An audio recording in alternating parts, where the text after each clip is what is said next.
বুলেটিনের শুরুতে নজর রাখতেই হচ্ছে গ্রেপ্তার রূপা গঙ্গোপাধ্যায়। কিন্তু কেন বাঁশদ্রোণী থানা থেকেই গ্রেপ্তার করা হলো রূপা গঙ্গোপাধ্যায়কে? আরো বিস্তারিত জানাতে পারবে উজ্জ্বল আমাদের। উজ্জ্বল, কি কারণে গ্রেপ্তার রূপা গঙ্গোপাধ্যায়? বাঁশদ্রোণী থানার সামনে অবস্থান করেছিলেন রূপা গঙ্গোপাধ্যায়। তার অভিযোগ ছিল যে প্রতিবাদীদের ধরতে পুলিশ যতটা সক্রিয় ভূমিকা পালন করেছে, যারা পুলিশ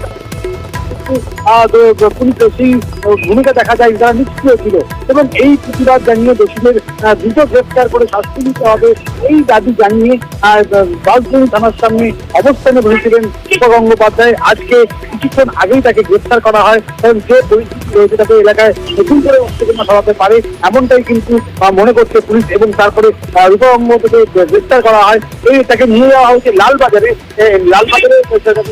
এখান থেকে নিয়ে যাওয়া হয়েছে গ্রেফতার করে।